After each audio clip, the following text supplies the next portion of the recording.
Get the right chopping board. So this is actually quite intrinsic to using your knife. If you've got a chopping board that's made out of something soft. So this is a Japanese chopping board. This is my chopping board from home, and it was, I think it was like 50 quid or something. It's not a lot of money compared to what the knife's cost. Again, catering environments, what you've got everywhere is you've got stainless steel worktop. And like if you've got something, you just need to, you know, I'm just gonna nip the end off of this like bit of asparagus or something like that. You don't put your knife, you don't put your asparagus down on the stainless steel chopping board and on the stainless steel surface and then use your knife on it, because you're using your knife on a hard surface. So it's a bit like rubbing a very, very fine edge of something up against something that's going to be quite abrasive. So you want to, the softer the board you can use, really, the less likely it is to damage the edge. So if I'm using this action, you know, you can do all sorts of things. You can tap it a little bit, but you don't want to be smashing, yeah?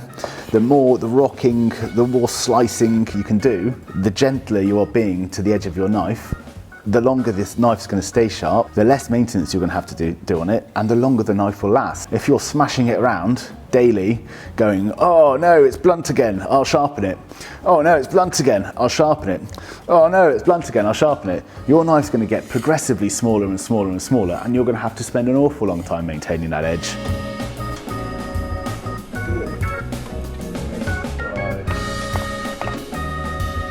So using a knife right is a big factor in knife maintenance anyway. So there's two sorts of things, there's a few different things you can get. You can get soft chopping boards. A lot of the plastic chopping boards are pretty soft, they're good. They're used generally in a catering environment. There'll be different colour codes for different meat, fish, veg, cooked food, raw food, and people will follow cutting codes and things like that, and they'll have colour-coded knives to go with those boards, which is great, stops cross-contamination. I like wood chopping boards because I like natural things, you know.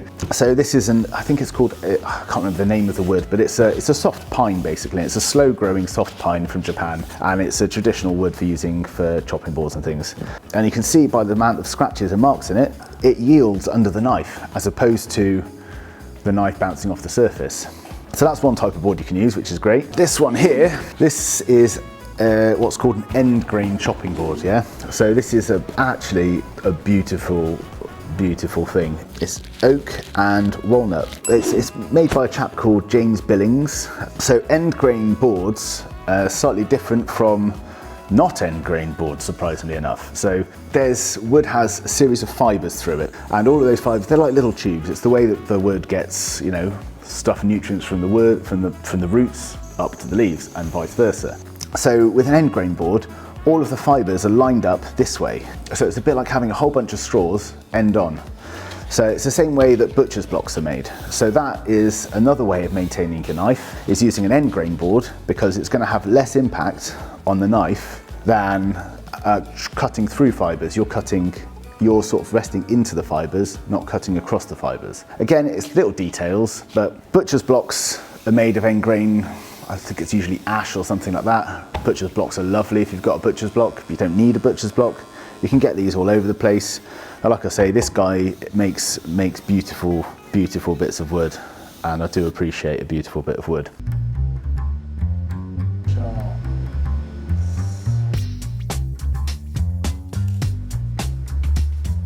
Scraping stuff. This is again another faux pas, which all sorts of people will have you believe that this is a great way of working. In fact, I'm not going to do it on this because this is fairly unused. So I'll do it on my fairly used one with a knife which hasn't got an edge on it yet or a grind on it yet or anything. So you'll be like, oh, I'm making something. Let's go back to the coleslaw. I'm making my coleslaw. What I've done, I've got my onions. I've chopped up my onions. I'm going to put them in. I'm going to just move them over here. Chopped up my cabbage. I'm just going to move it over here. And every time you do this, you're rolling your edge.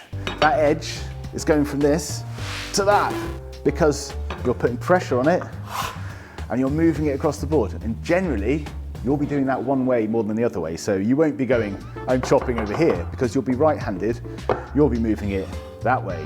Or you'll be left-handed and you'll be moving it that way.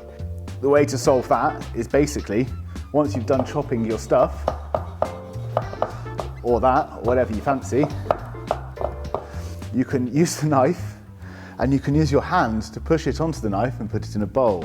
Or you can move it with your hand because you have a tool there, which doesn't matter if you rub it up against the chopping board.